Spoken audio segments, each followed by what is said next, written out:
एक गांव में धनीराम नाम का एक साहूकार रहता था। वह गांव में गरीब और जरूरतमंद लोगों को ब्याज पर पैसा देता था। घर में उनकी पत्नी और एक लौता बेटा रंजीत है, जो पास ही के शहर में बीए फाइनल की पढ़ाई कर रहा है। सेठ धनीराम अपने बेटे रंजीत की हर इच्छा को पूरा करता था, क्योंकि उनका इकलौता पुत्र जो ठहरा कॉलेज जाने के लिए बाइक भी दे रखी थी। रंजीत जब बाइक पर जाता तो उसकी माँ उसे कहती थी, बेटा ये टोपा तो सर पर लगा लिया कर। मगर रंजीत मजाक में अपनी माँ से कहता, माँ अगर ये टोपा पहन लूंगा तो तुम्हारे बेटे का सुंदर चेहरा कैसे दिखाई देगा। एक दिन गांव में ही रहते जीवन और उसकी माता जब खेतों में काम कर रहे थे तो सेठ धनीराम जीवन की माँ को कहता है कि तुम्हारे पति के देहांत को 3 महीने हो गए। मैंने तुम्हें इस दौरान ब्याज के लिए कोई तकाजा नहीं किया, मगर अब 20 साल पूरे हो चुके हैं। एग्रीमेंट के मुताबिक ये 3 बीघा जमीन मुझे सौंपनी होगी।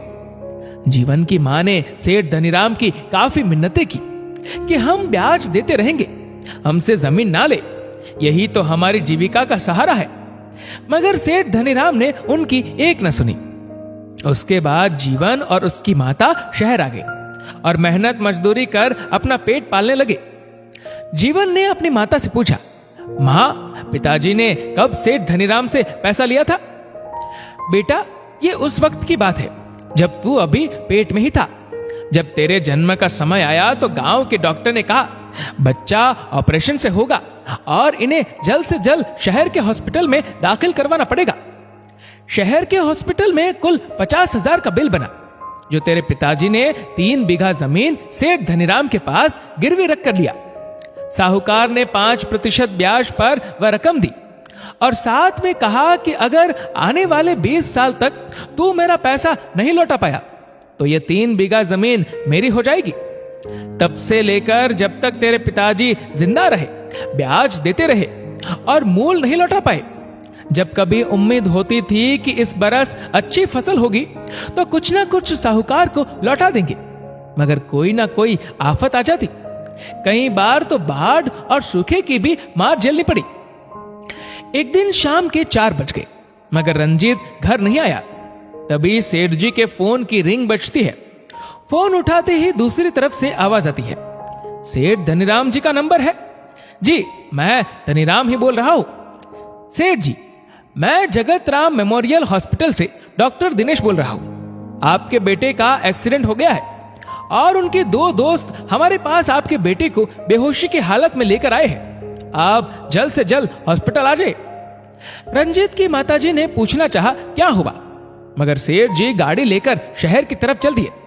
हॉस्पिटल पहुंचने पर डॉक्टर साहब क्या हुआ, मेरा बेटा अब कैसा है? कार वाला आपके बेटे की बाइक को टक्कर मारकर चला गया।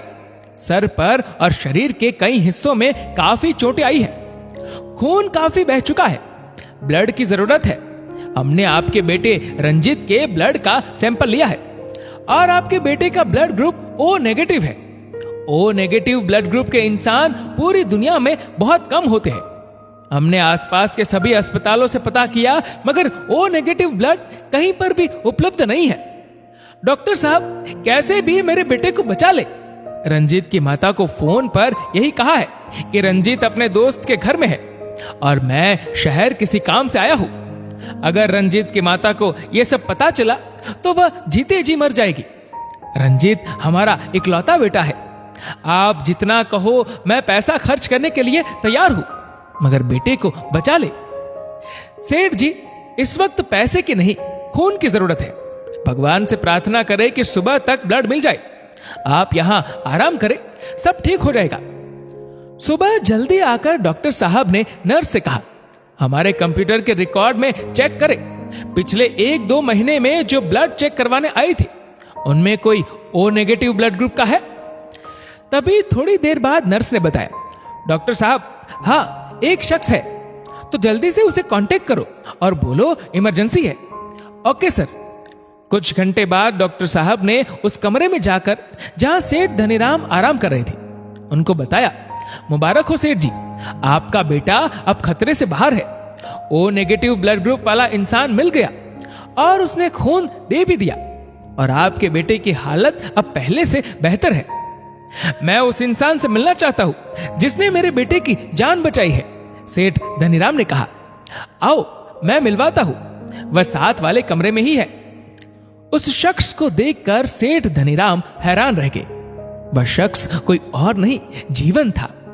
बेटा जीवन, तुमने अपने नाम के अनुसार मेरे बेटे को नया जीवन दान दिया है। मैं दौलत के नशे में इंसानियत भूल गया था। कौन सा इंसान कब किसी के काम आ जाए ये मैं नहीं जानता था। मैंने तुम्हारे साथ बहुत अन्याय किया है। तुम्हारे पिताजी मुझे 20 साल तक ब्याज देते रहे। मेरे पास मूल से भी कहीं गुना ज्यादा पैसा आ गया था और मैंने तुम्हारी जमीन भी अपने पास रख ली।